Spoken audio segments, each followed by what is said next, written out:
So the target demo for this podcast episode will be teens who see this movie as teens, and then when they're like 36 to like 45-ish, then they'll listen to this podcast episode and be like, oh, it's interesting. I never thought about that movie that way. So yeah, exactly. So come back in like 20 years, guys, and we'll be ready for you. Yeah, exactly. We won't release this until 20. Oh my God. That's amazing.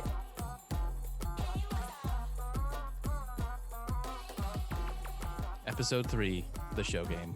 Episode 3, yay! So, Ilan, what did we try to do thematically to pick this film? What we tried to do thematically to pick our third film was to connect it somehow to our previous film, because the last two had the connection of family. Although very different films were connected by the theme of family, I think would be a little overarching. We then narrowed down from a bunch of films, which I won't bore everyone with the details of that. But my justification for choosing this, and I would love to hear your why, because this film was on our list, Booksmart. My justification was thinking about family and then like, what is it like to be a teenager? And tying that into family. And well, I want to hold off on talking about the trailer and what got me interested in this movie for now. But that was one of the pieces that the trailer did titillate me enough for me to be like, oh, I really want to watch this. Yeah. But I'll hold off on that. Okay, cool. Yeah, I will say that it wasn't an obvious thread of theme until I finished this film that I realized that in a way it was kind of thematically still family, because it's chosen family, and also evolution from family of origin into new experiences. So there was that piece of it. My awareness in the process of picking this film was really just sort of like, we both agreed that we wanted to do something that neither of us had seen and that was new to both of us. And so that was like the big drive for me. And we did kind of, we have a list obviously of many movies, and we went through it and kind of picked our faves. And then on both of our top 3 lists for the next movie, we both had this one. So it's just also hard for us to find a movie that neither of us has seen. Because we've both seen so many movies and films that it's so true. A challenge to figure out where the middle of the Venn diagram is. Yes, we're gonna be evolving that space for sure. Definitely.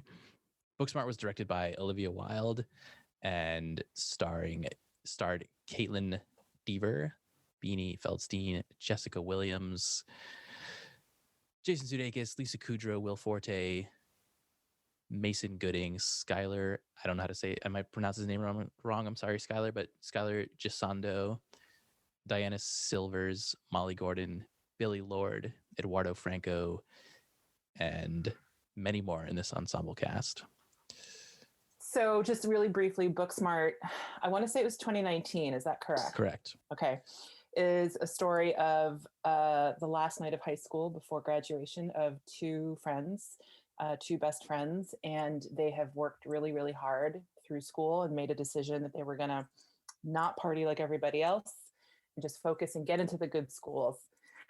And then on the last day of school, it becomes clear to them that other people also got into these schools and also played and had a really good time and did ridiculous things. And so they want to make up for that lost time. And it is all of the chaos that ensues from that moment until graduation the next day.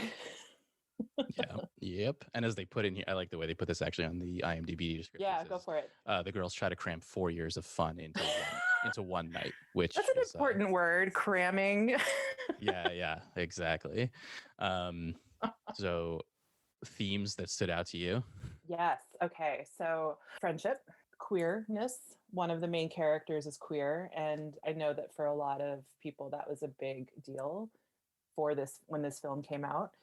And just kind of putting it out there and having it just be a component of the story and not a sad part of the story, just there and somebody trying to figure out their sexual identity and orientation. I'm trying to think how to phrase this theme. I guess adolescent chaos. And I don't know how to phrase that. I think that's a great theme. Right, because it's very accurate. And self-perception. So there's a lot of shifts for the two friends over the course of the film about who they are and what's important to them.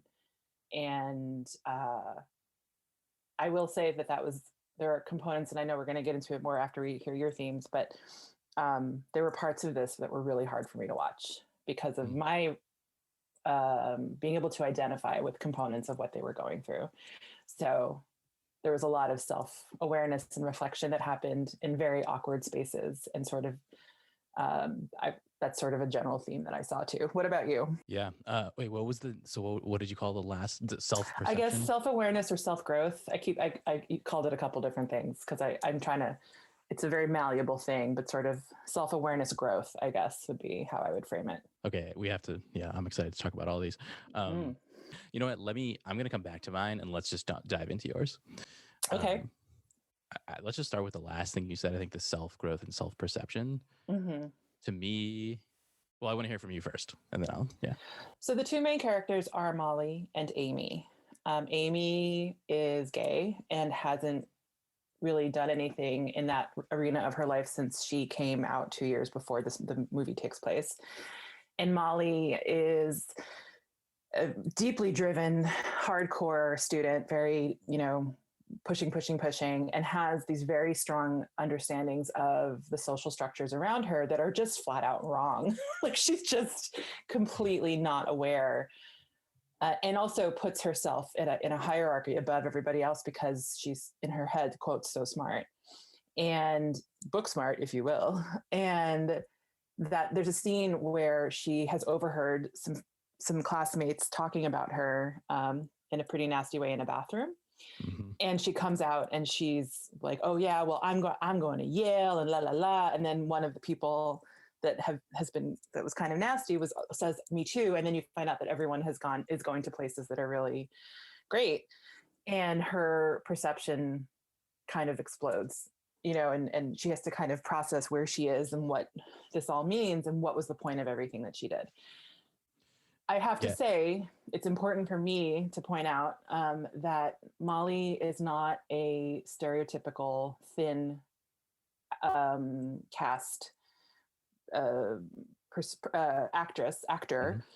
And there were a lot of parts as a fat person myself, looking at somebody who's just completely honed in on the academic piece of this world and just like, this is what her value is, and this is where she's going to do everything, and the whole plan, and having that be a big part of her identity. I was like, oh, this is very relatable. And just realizing, that we all have our own pathways through high school, and there is literally no one way to do it. But watching her process through the film, go from I'm better than everybody to realizing, no, I'm not. Everyone's just who they are, and that's okay, was kind of cool to see. It was also hard to see. And then, of course, Amy's process with her own sexuality, and I'm sure we'll talk more about that later, just kind of realizing what she needs to do to kind of be able to be true to herself in her own sexuality was really very lovely to see as well. So those are the kind of main things around self-awareness and sort of that relationship between the self and beyond in a community setting, and then catching up after 4 years of having perceptions that were just kind of really skewed, catch up to them, Yeah. And what about you? Well, they've got two characters on the same journey for different reasons, which is tough to pull off. I think. I think they did it. Well, one of the themes that I had put down, and sort of just to go back to the moment you spoke about, which is, I would say, when she's in the bathroom and she realizes that her entire way of dealing with high school has been ripped from her hands because her enemies are also going to good schools despite the fact that they partied. And I think fitting in versus belonging was something I was reading in. I feel like I've referenced Brene Brown numerous times on this podcast, but so that's saying something. Yeah, she talked. Yeah, exactly. But she talks about that in Daring Greatly, I think, and she's talking about asking teenagers the difference between fitting in versus belonging, and to put a fine point on it, fitting in, trying to adjust yourself to be like everyone else, and belonging, more like finding you finding either a group that matches who you are, or belonging to the community, and not trying to like change who you are to belong. I think that was a theme throughout this for both of them, because you're talking about, as you said, someone who's not like I don't know the proper way to put this, like by conventional beauty standards, or like conventional ideas of what thin beauty is, and then someone who's queer as well.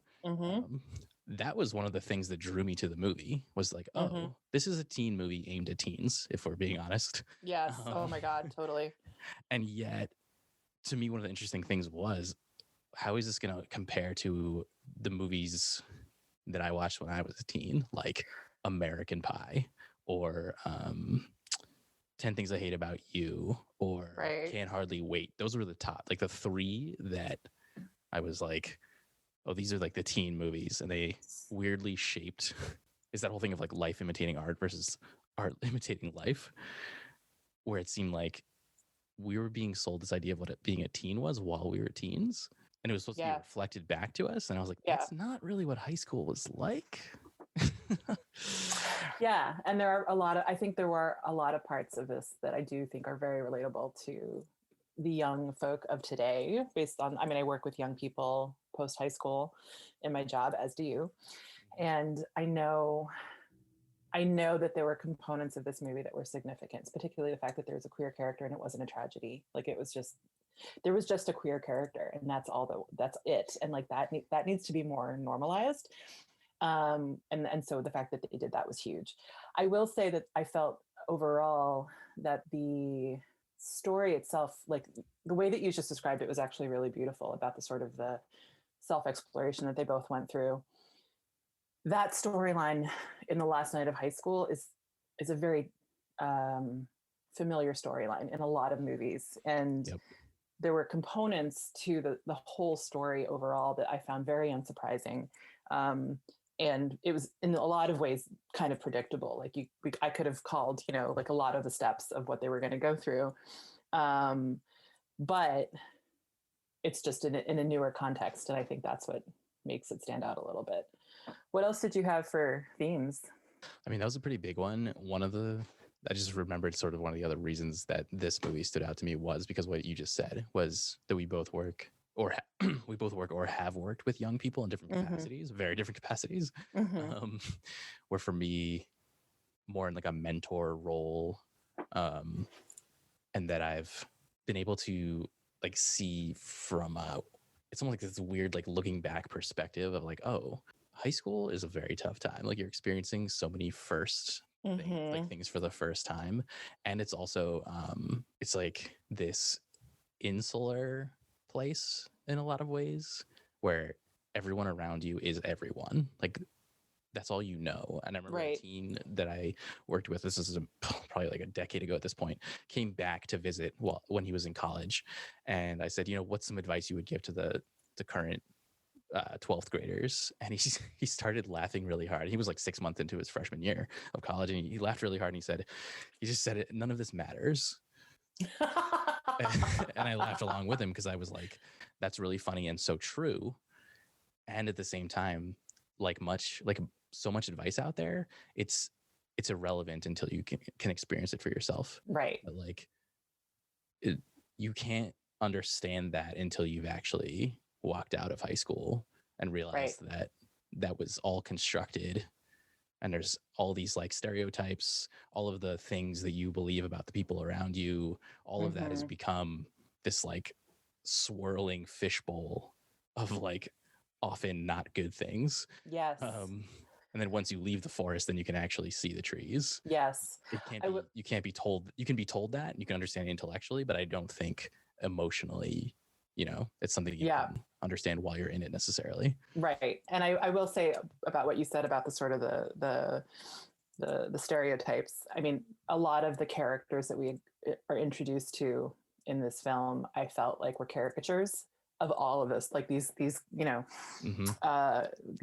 compressed a composition of all of the types from previous movies and films, and also just assumptions of high school based on reality, no doubt. One that stands out is the drama crew. I'm so glad you said that, because they were so overdone. And then I was thinking about it. They were one of the first like things I wrote a note about, actually, because they were very overdone. And then I was like, you know what? These are the people I hung out. One of the groups that I was part of in high school, and it was on point. Like, just everything was a performance. Like, that's really, really funny. I did not hang out with the drama crew. I hung out with the quiet nerds. The physical, self-conscious, nerds who just, that was my identity. And we were not at the parties that we saw in the movie. Well, that was the other thing. Yeah, like I wasn't at the parties either. Not the ones that were like, oh, the cool kids having a party. But I was at the drama parties, and it was like, at some point in the movie they're trying to find the cool kids. Oh, party. yeah. And I put the word cool in quotes, of course. And then they end up at the drama party. Yes. It's like, what are they? They're like doing a reenactment style. It was a murder mystery dinner party. And so when you come in, you get a character that you're going to play, and you all have to play these characters to kind of figure out who is the murderer over the course of the evening. So it's like such a cliche drama club thing to do. So, I mean, yeah, I never went to a role play party, whatever, like that kind of party. But at the same time, after the play, like I was in plays in high school, and after those were over, there'd be a cast party. And it was like, you take just the subset of people who are in drama, and you have a very it's just, I'm trying to think of a good anecdote and I can't, but I think at one point we had finished Hamlet, and this guy walked by me while I think we had just entered the house, and this guy, Adam, walked by me, and he was like, I feel like I'm in Elsinore, which is, wow. Unless I'm totally getting this wrong, that is where Hamlet is set. And I was like, okay. But that's like the level of it. Anyways, to bring us back. We just went down a rabbit hole of high school. We totally did. So to bring us back to that scene that you described where, Molly figures out, okay, a lot of what I've believed for 4 years is somewhat of a sham. This is essentially the end of Act 1. Yes. Which spins us out into the rest of, which is the meat of the movie, which is them trying to fulfill their dramatic needs. So for those who don't know, like the dramatic need is basically just what the character needs to fulfill or maybe not fulfill by the end of the movie. And that's what drives the story. One of the pieces that drives the story. And I think you described those two needs pretty well. They kind of manifest themselves in both of their needs to hook up with another person. And I want to talk about that in a sec, but one thing I want to go to is that I feel, and I felt this way since high school, that this is where the comedy genre doesn't know how to do this well. And this is where I had struggled with this movie because I didn't care so much about their dramatic needs. And that could be just because I'm old and washed up and I'm not a high schooler anymore. But it felt like it wasn't high enough stakes to really carry the story. But I'm curious what you think about that. I really appreciate you saying that and your framing of it, because I think we don't get the big reveal. I mean, we kind of know about, so Amy likes this girl, Ryan. Yep.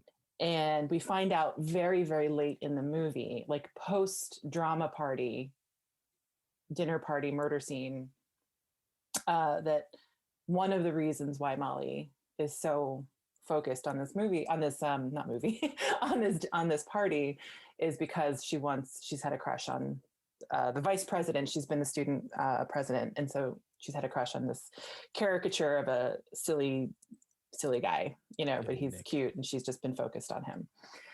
And that seemed very last minute to kind of throw our way. But also gave her more depth, because up until that point, I wasn't really vibing. Like there was not a lot for us to grab onto that was appealing in her character. She's just very like she's certainly likable, and I think the two of them together were very cute, but also I was like, she's just yelling a lot. Like there has to be more to this character. Yes, exactly. They didn't humanize them enough. Yes, exactly. I actually put a note that I felt like up until they actually got to the party, I was like, I don't know if I can watch this in one sitting because I'm bored. Because it's like they're just kind of, antsy and trying to figure things out. And I did feel, and I don't know if you had this impression too, Ilan, where a lot of the dialogue felt like they were just letting them riff. Like a lot of it felt ad-libbed. And yeah, I don't feel like there was much moments weren't allowed to land. Yes. Perfectly said. I couldn't find why it drove me nuts, and that's why it drove me nuts. And so I agree with you. I think that there wasn't enough buy-in for me with really either of them with what the goals were. Like I wasn't clear on what their needs were for this night. And they also, Amy keeps pointing that out repeatedly to Molly. She's like, why do we have to keep going? Like, we went to a party. We just went to another one. Like, what is it that, you need to have happen? And finally finding that out, I was like, okay, I'm a little bit more invested in you. But then in my head, I'm like, okay, here's how this is going to go, right? They're going to get to the party. It's going to be great. And then it's going to be bad. And that's exactly what happened, because that's the arc of the story. But I agree with you. I don't think there was enough there, and that I wasn't really sure what the point of the whole plot was. Like, what do you want me to gravitate towards? The fact that they have components of their friendship that clearly they've not addressed, or that, is this about Amy's sexual exploration? Oh, wait, no, Molly too. Okay, cool. Like, what do you want me to focus on? I was very unsure what the buy-in was supposed to be. And it gave you and I think this is there's a lot of movies that I've seen where I'll get to the end of the first act and I'll be like, I'll get to like the meat of the movie. Like, so let's usually in a 2-hour movie that ends up being about 30-ish minutes in. And I'll think to myself, when's the movie going to start? Like I have this feeling of like the story hasn't started, but so much has already happened. And for a while I was not able to pinpoint why that is. And right now talking about it, I'm like, oh, partially it's because I haven't really bought into this as like that important. And I think to go back to this idea of humanizing the characters enough that we care about their struggle, there's a moment right after Molly finds out that like her most hated peers are going to like the same school as her, while still partying all of high school. The next scene, they're standing on a hilltop, like the two of them, Molly and Amy, like, with their cake. What are we gonna do? With the cake, like, and it's like this. That actually, to me, was as close as they got to making to doing what they could have done, just to humanize them and to get us to buy in.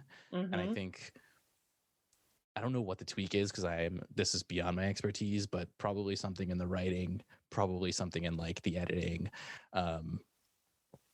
just enabling us to, as the audience, to be like, oh, okay, I care about this. Like I want to see them succeed. I want to see them like move through this story. But I will.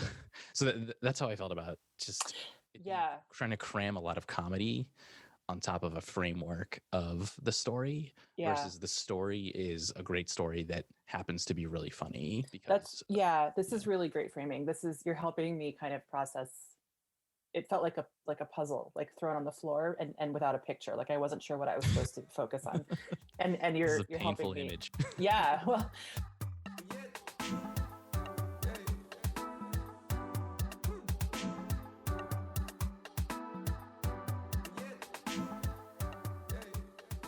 But speaking of painful, I felt like a lot of the humor moments were cringy, like deeply, deeply cringy.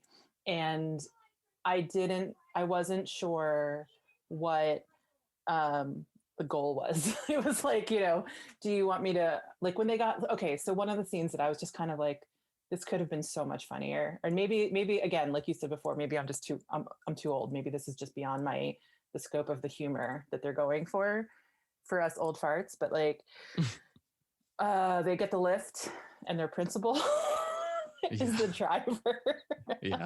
And then they decide this is the opportune time to start watching, porn. that he then, you know, puts onto the Wi-Fi. So, or not the Wi-Fi, but the Bluetooth. So everybody, so they can have surround sound. And it was funny. I thought it was funny, but it was also like, it was too long. It's like, you had to like, cut it. You know, like it was too, the sound from the video that they're watching just went on too long. And I was like, I get it. This is funny. It was funny. It's not funny anymore. Like, can we move on to the next joke? And just go ahead. The humor. No, go ahead. The humor. Well, the humor in that to me is not the sound, the audio that they used. The humor is about the interaction between the characters. And that's where I think, like you said, if the sound is going on too long, you're losing the opportunity to have the characters like feel really awkward and for you to laugh at them or laugh with them or whatever it is. Yeah. And that's where I wondered how much ad-libbing had happened and like just riffing, because it was like, this isn't working. The flow's not there. Like when Amy and Molly are leaving Amy's house, and her parents, who clearly are very Christian, very religious, you know, think that they're dating and they're leaving, and Molly's just hamming it up. Again, it was sort of like it went too far. Like the joke landed and slid. You know, like it was like just. You could have cut it and it would have been funnier. Like, it's almost like they just kept running the camera. Yeah. And I was like, all right, I'm bored. Like you went too far with it. Like there were a couple of times like that where the joke tried to land and then they didn't let it finish. You know, I don't know if I'm explaining that right, but it's sort of, I was like, edit, cut. You know, right. Yeah, exactly. Well, there's an art to it. I mean, just like doing a play, you're comedic, or if you're doing stand-up comedy or anything, there's comedic timing. And it's the same thing with editing of like a movie. You need to also have comedic timing with that. Right. Yeah.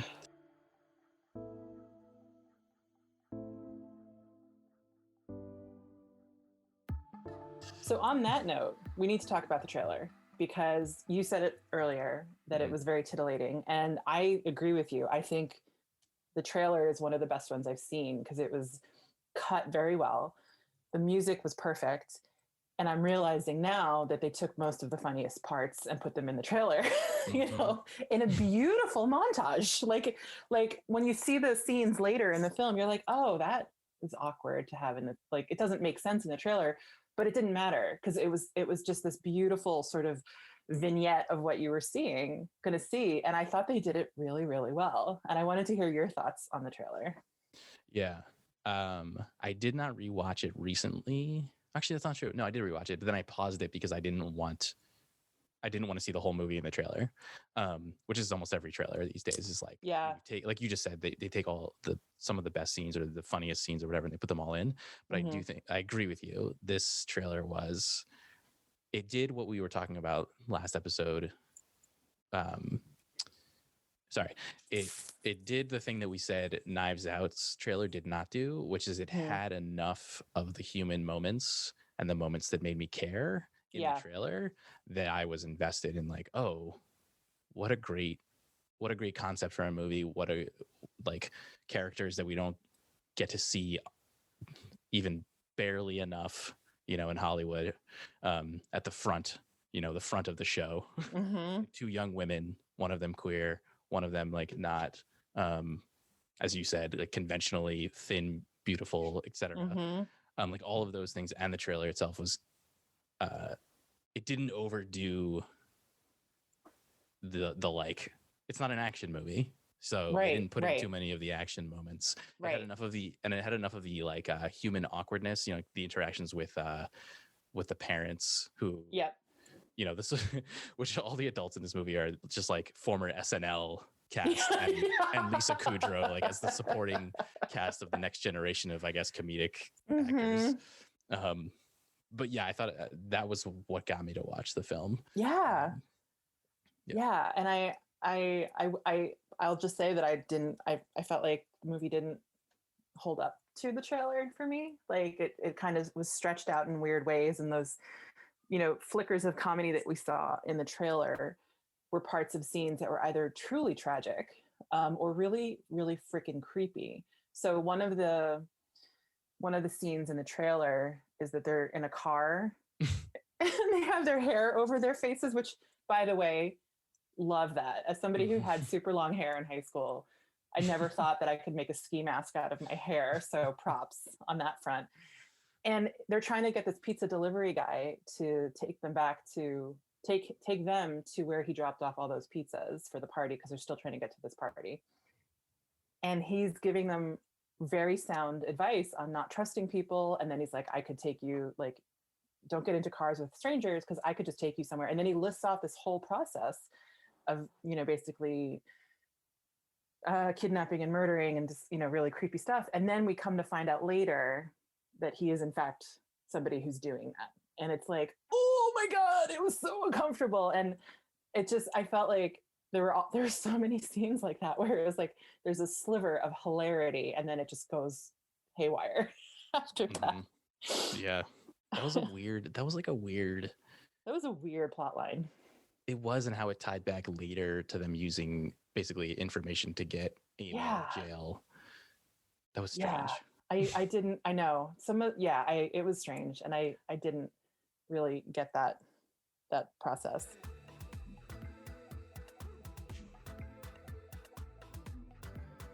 Can we talk about music? Oh yeah. That's of course. It was one of the best soundtracks I've heard in a really long time. I 100%. I was just listening to it before we got on to record this. Well, the first thing I'll say is it was a little bit overdone. Mm-hmm. Yes. But I was willing to forgive that because it was done. The selection of music and the way it was used was done really well, I thought. Yes. It was you're absolutely right. Like there were a couple times where certain songs came on and I was just like, oh, this is so what I would have picked if I were being totally cliched for this scene. But it really worked for most of the movie. And I'm very excited to just start listening to that soundtrack on its own because it was so invigorating. I would love to also talk about, if you don't have anything else to say about music. I have one more thing I would say. Oh, please. I think one of the things that I didn't necessarily realize this, but I think one of the things teen movies sometimes do well is, to use music, like they do this thing where it's like, this is what a teen feels like inside their head. Like you've just decided something important and then you walk. I mean, this is for adults too. I shouldn't say just teens. Like, and then you start walking, you're walking into the next room, or you're going to go ask the girl or the guy or whoever out. And like, there's a soundtrack in your head, whether you realize it or not. And it's pretty epic. And I think that's one of the things they did well in this, was that it's like, this is what's called non-diegetic sound. So music that's not playing in reality, but it's playing in their head. Is one way that I like to think about it. That, I'm being a badass and now this song comes on. That's awesome. And if we use that framing, they did a great job. Yeah, definitely. I mean, there were moments where I was like, okay, the music is way too loud and I'm not focusing on, what's actually happening in the scene. Yeah, that's true. Maybe we're too old for this movie, Ilan. I just think we need to own the fact that we are not the target demographic for this movie. No, I was about 30 minutes into it and I was like, I am not their target audience, and that is okay. Yeah. So the target demo for this podcast episode will be teens who see this movie as teens, and then when they're like 36 to like 45-ish, then they'll listen to this podcast episode and be like, oh, it's interesting. I never thought about that movie that way. So exactly. So come back in like 20 years, guys, and we'll be ready for you. Yeah, exactly. Maybe we won't release this until 20 oh my God. That's amazing.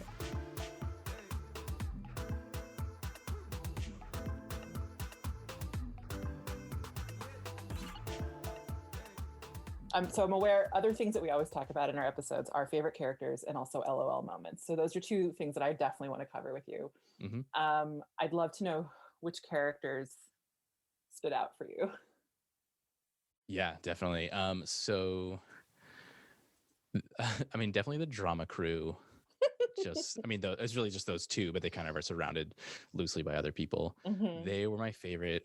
Again, I think they were a little overdone, but at the same time, not. I think about my friends in high school who in the drama crew. Yeah, they were great and very well cast.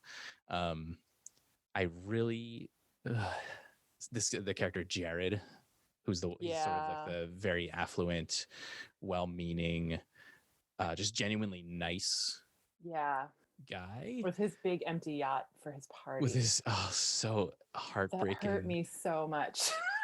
So at first I hated him. Yeah.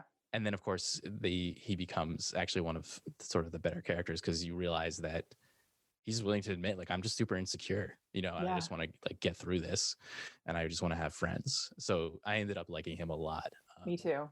I saw him in something else, this actor, and I cannot figure out what it is. But when I do, I will come back to it. But who are your favorite characters? So I have to agree, Jared, definitely. I was like, when we first met him, I was really, his caricature was so overdone that I hoped that there was more. And then when you realize how much more there is, I was like, my heart was aching for him. And I was like, he knows that this isn't it. He knows that high school is just a passageway that he just has to get through to find his people. And he knows who he is. He's just not in the right setting for it yet. And I was just like, yeah, I can really relate to that high school experience, Jared. I love you. I did not have an empty yacht, but that's okay. We all have an empty yacht somewhere. We all in our hearts. I freaking loved Gigi. So do you know who that was played by? Billy Lord? Do you know who Billy Lord is? No. Carrie Fisher's daughter. Oh, wow. I did not know that. Yeah. And so she's had some small roles in some of the newer Star Wars films with her mom before Carrie Fisher passed away. And I have always liked her, and I haven't seen her full range of things. Like, I've seen her in a lot of small things. And so seeing her in this character, so Gigi is tragic. Gigi is a mess and clearly has done a lot of drugs and just is kind of floating and trying to figure out what the hell's going to happen next. But one of the gags through the film is she just keeps appearing as if she's already at the places where the girls are trying to go.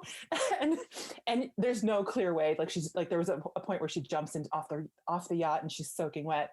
And then the next party scene, she's at the party and she's dry and she's completely engaged in the party. And I was, her comedic timing and her presence, while a very sad character overall, I absolutely loved it. And she has a very distinct voice like her mother.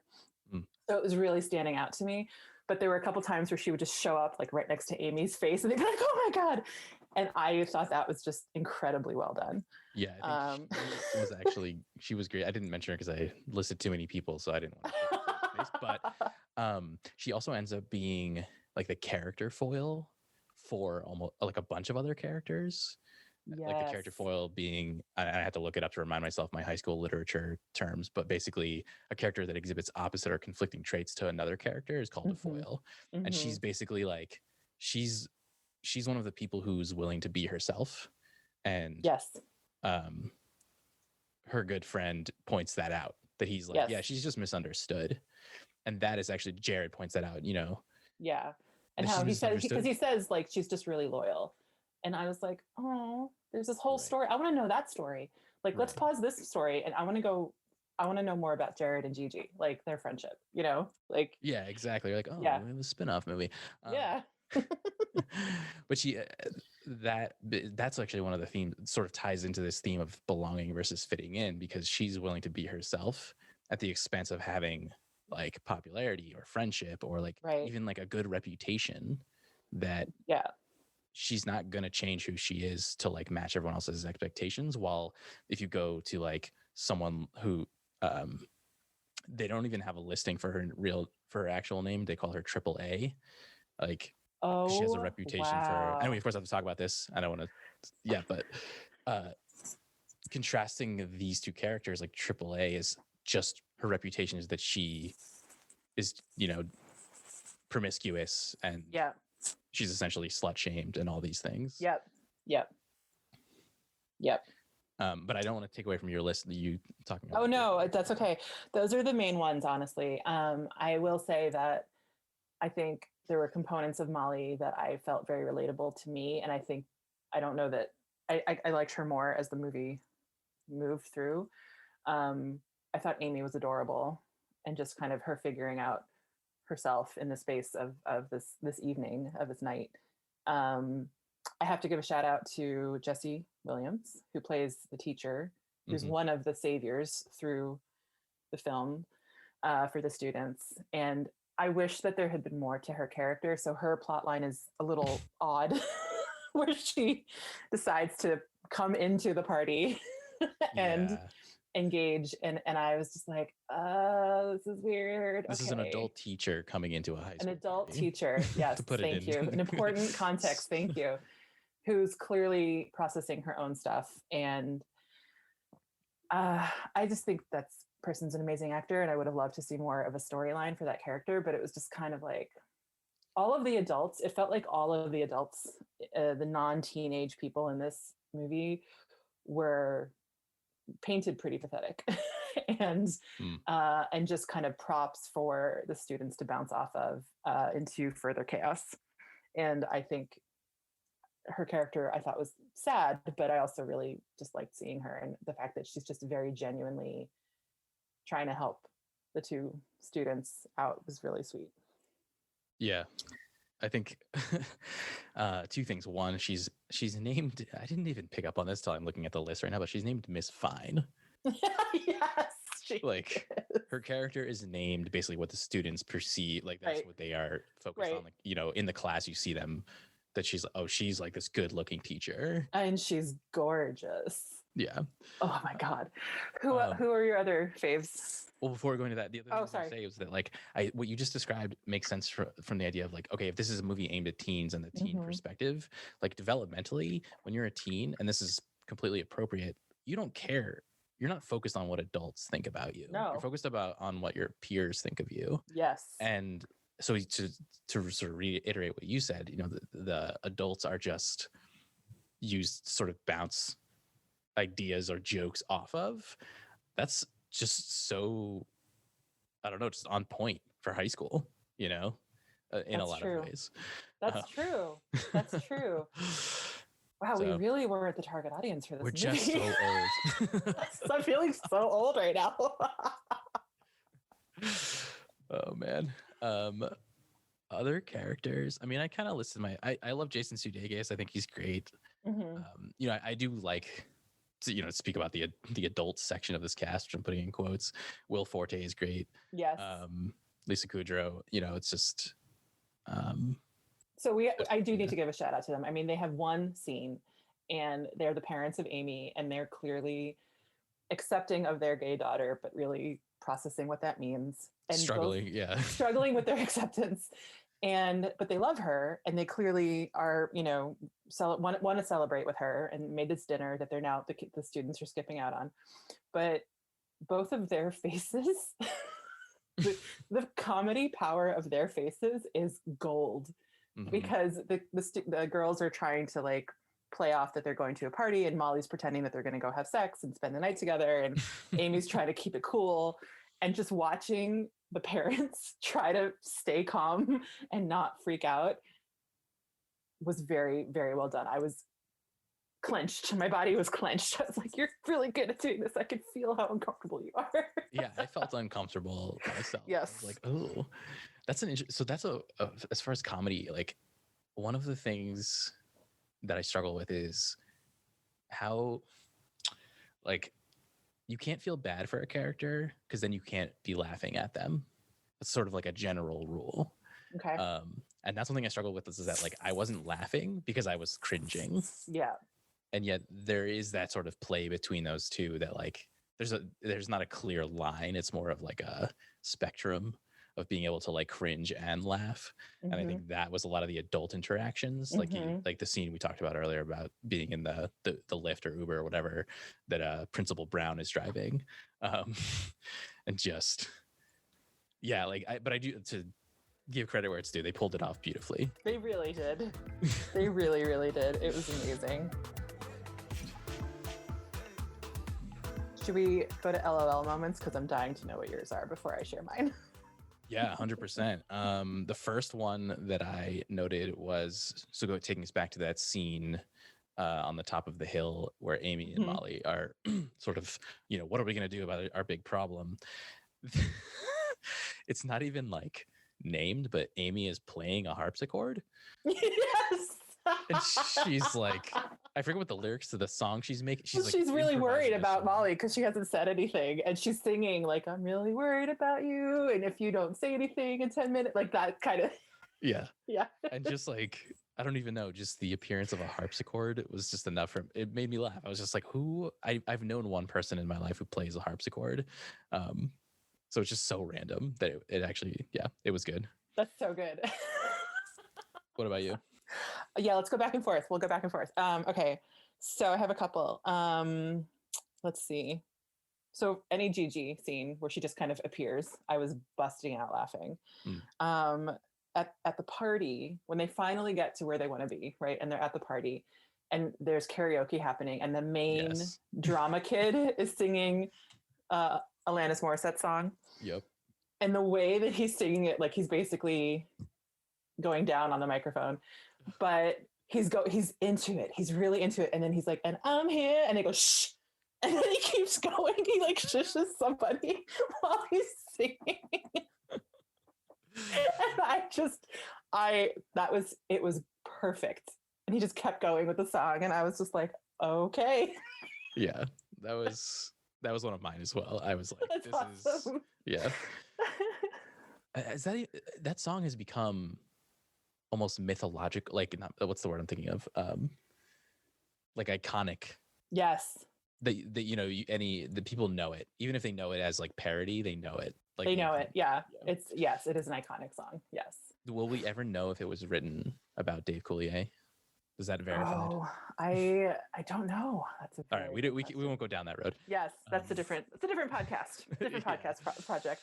Yeah. You don't have any more? Yeah.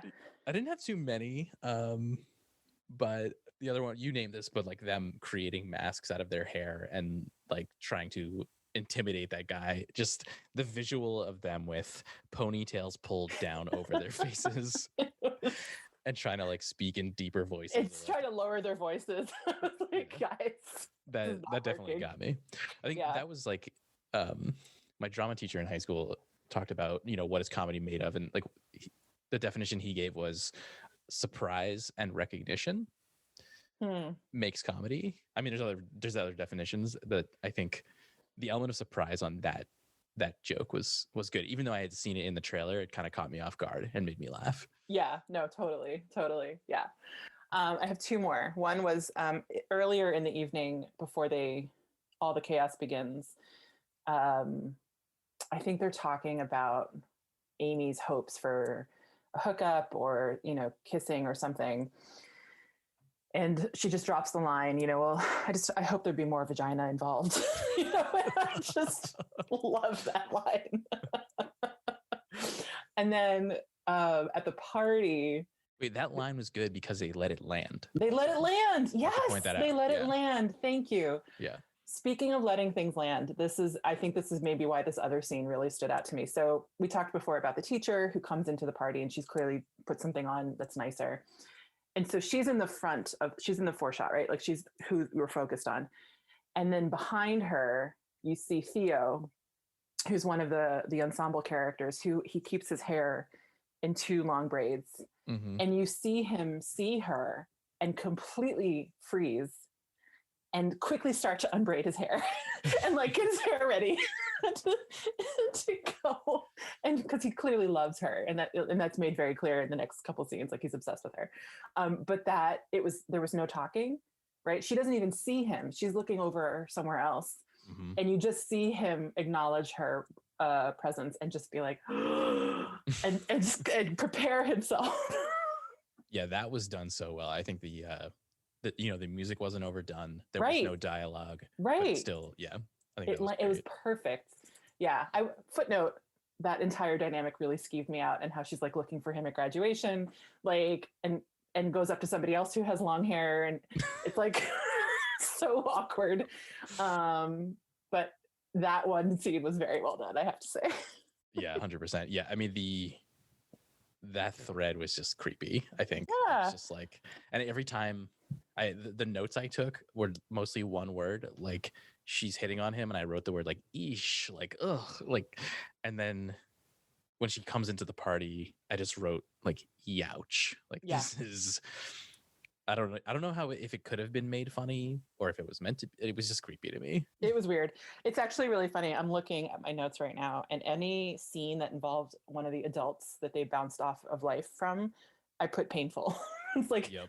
the context was painful in some way, you know? So 100%. yeah, I think that was one of them. So Wait, I have to go to a failed LOL moment, and then please. I don't really have Yes. any more. I don't know why this is done. This is like this makes me angry, but like they get high, fine. Like, what's her name? Gigi gives them the strawberries. Gives them strawberries that they didn't realize had something in them, and then it kicks in. And then we go to like an animated sequence or maybe it's stop motion where they turn into like dolls. Thank you for bringing this up, because I had it as a note and I was like, maybe we'll see what happens. Please. Yes. This has been done in other movies where it's, so again, like suspension of disbelief, right? Like right. You're pulled into the movie, you're invested, you're in the story, and you're at least for me, if it's a movie doing it right, I'm then able to experience the film, and I almost forget that like I'm a person in the world. I'm just in the movie, if right. it's done really well. This kind of thing just pulls me out. Yes. It was done in I'm going to reference we're going lowbrow here, but like Anchorman had a scene like this, and I was just like, what? Why are we doing this? And I'm realizing that actually Will Ferrell was an executive producer on this film. Yes, he was, and Will McKay as well. Mm-hmm.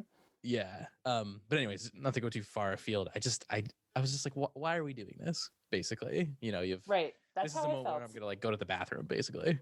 Yes, that's how I felt too. I was like, it completely pulled me out, and my notes were like, what dolls? What? Mm-hmm, mm-hmm. I could not adequately write a note that expressed the sound I was making, which was like, what? Mm-hmm. Like, yeah. Mm-hmm.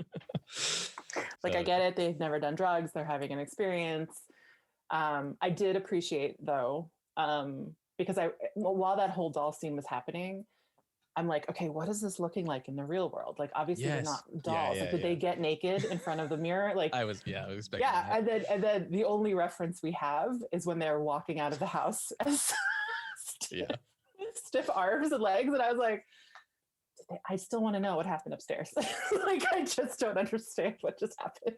Right, exactly. They're like exploring their bodies as dolls. Right. And like rubbing. And I'm like, were you doing that? Like, what happened? Yeah. Yeah.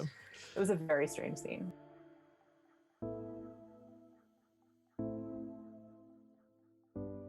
So let's kind of group all of this and wrap it up. What's your summary? What are your summary thoughts on this movie that clearly we were too old for? Oh my God. Summary thoughts. Well, to bring back one thing that you said earlier about like cramming, you were like, cramming is an interesting word. And I think this movie tried to do too many things. Yes. That there were a lot of great elements that I wanted to hold together, that I wished held together better. Mm-hmm. I think the story and, again, highlighting characters that you just don't see enough in Hollywood was beautiful and could have been even more impactful. I do think we need to talk a little bit more about the sort of final scenes of the movie, but maybe we'll get to that in the final parts of this episode. Okay. Because that sort of ties the story together. But yeah, my overall impression was like this. I was waiting for it to like hit me in the heart, and it almost did. Was kind of like towards the end. When like she doesn't have another name, so I'm just going to call her what they call her in IMDb, which is AAA. The scene with her in the car. Right. She offers to give Molly a ride home from the party where everything goes to crap. And then they have a conversation that's like very painful, but very vulnerable. And you realize like, oh, right. This is precursor to what my student told me 10 years ago. Like none of this really matters. I'm just trying to be me. I'm trying to like belong or fit in, Yeah. and they maybe don't become friends, but she does say, you know, please don't call me AAA when we both go to Yale. Right. And this is Right. like, so that I think I wanted more moments like that would have really made me have a better sort of like, once the movie was over, I would have felt like a more resolved feeling at the end of the movie. Yeah, I really agree with that. And I would say that I felt like the last few scenes of the film felt rushed and felt like they were just trying to close everything off in a sweet way.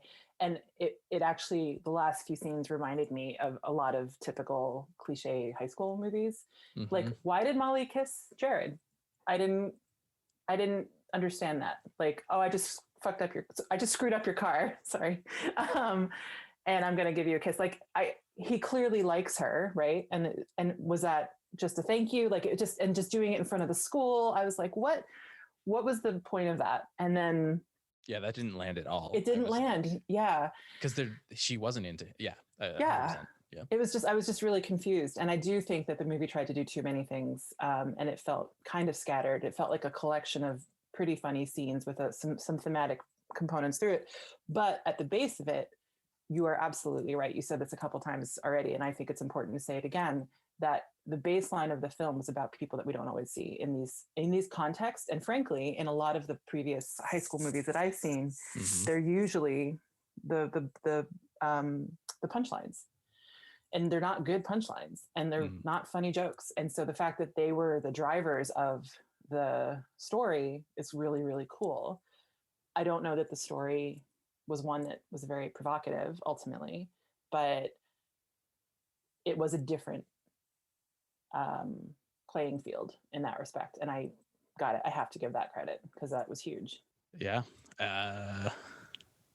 So I left unsatisfied, I think. Yeah, I was not satisfied. And it was funny because my spouse, I had offered that he could watch it with me, and I gave him a rundown of the storyline. He's like, I think I'm good. I think I'm all set. Go ahead. And then I watched it. I was like, yeah, that was probably a good decision.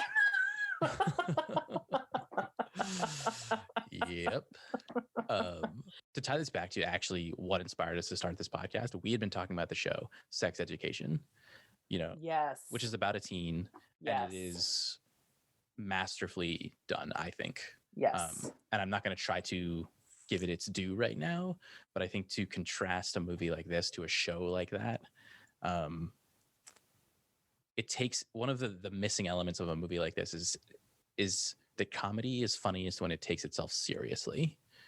And I think that's like one of my big issues with the comedy genre is that people are trying to make. Ilan, that's an amazing quote. Thank you. I don't know that I could claim my wording of it's probably original, but the idea is potentially not. But yeah, I think that's one of the shortfalls. Like the show Sex Education has so many funny moments. Yes. And they are funny because the show takes itself seriously. Yes. And it's not based on a gag. It's based on the story, being human and the painful, beautiful experience of that, of all that goes into that. And then another movie that I do want to highlight, because I don't think we will end up like watching it for this show, for the podcast, is 8th Grade. I don't know. Have you seen that movie? I haven't. And I think we might have to come back to that one, and maybe I will, and we can talk about it. But just to contrast that, it's a similar thing. 8th Grade used the film medium in ways to really do what I was talking about before, which is to show what is it like to be in 8th grade? What does it feel like? They use point of view shots, or like there's one scene that I'll just talk about briefly, where she, the main character is going to a pool party with all the like popular kids at a popular kid's house. She doesn't want to go, and she wasn't even really invited. Her mom gets her invited. She's standing in her bathing suit inside the house behind the glass doors, looking out onto the pool. And she's hesitating, and the way they make you feel like, oh, I am a 13-year-old girl. The images that you're seeing is everyone playing and laughing. It's put in slow motion, and the music is closer to a horror film than it is to a comedy. Wow, I just got shivers. Yeah.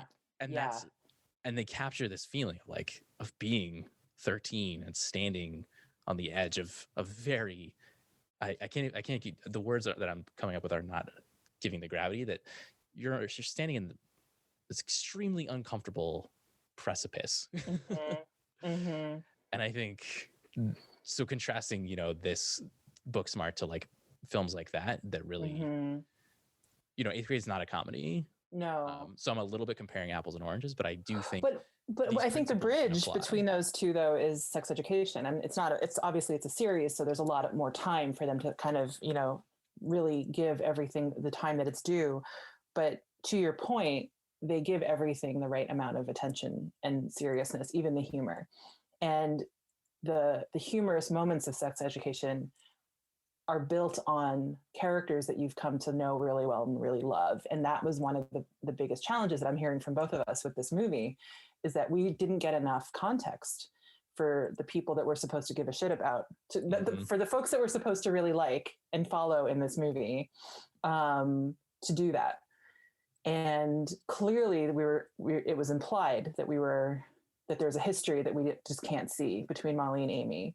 And I think one of my favorite examples of that was whenever they saw each other dressed up. They were so adorable in there. Oh, I'm sorry, I can't look at you because you're so beautiful. Like that is a habit of love that we were seeing. And it honestly made my heart hurt because I didn't have that kind of positivity from my girlfriends in high school. Like, we weren't like that. And what would it have been like if I had a friend like that, like that would have been really cool. But I loved that, but it wasn't enough for me to feel invested in these personalities that we were told were important. Yeah, I'm there with you. Well, I think to tie that into ending with the ending, which I think was a nice way to end our. Yes, let's end with the ending. So I think, you had talked about one of the major themes being friendship, of course. And I think their friendship is definitely one of the major themes of this. I guess I just have to ask you, how did you feel about the ending? Molly takes Amy to the airport. Amy's going to Africa for a year. And they do this very dramatic music as Amy's walking into the airport. She's like, I'll see you in a year. And it's very painful. And then there's like a psych moment where she comes back. She's like, let's get pancakes. I thought it was very sweet. I think it was like a nice, oh, you got me, kind of moment. What was your feeling on the ending? I was confused and also very stressed out because she's like, I'll be the last one on the plane. I can go get pancakes. I'm like, oh yeah, that was, yeah. You have to go. You have to stay at the airport. What are you doing? Like, I completely was like, it did not land at all for me. And I knew that there was going to be something, like when they had the awkward goodbye in the car, and then, like you said, the dramatic music, and then they're just both crying separately. And then she comes running back and almost gets hit by Molly Drive. Like, she almost hit her with the car, but that's fine. Right. I did not like that. I didn't like how they ended it because I was like, oh no. Okay. Yeah. Like, fine. The idea of being the last one on the plane is so stressful to me. I will admit that was highly distracting. I was like, we're showing our age yet again, where we're like, I'd rather just sit and read my book. Yeah, I'd rather sit in the terminal and text my best friend and be like, I'm gonna miss you. But that doesn't make for good no, it's not a good comedic movie. ending. No. Yeah. But like, also, she took her bags and then she jumps back in the car and they start driving away. And where are her bags? Like, I was very confused. We are just way too responsible for this. I am. Well, one of the things. Oh no, go ahead. Sorry. Oh, the last thing I was going to say is one of the things that Sid Field talks about in his screenwriting book. He says, if there's a problem with writing other parts of the story, there's something wrong with your ending. Your ending is missing something. Oh. Your ending isn't properly done, whatever. And I think that is where a lot of comedies struggle, is they don't think about the ending first.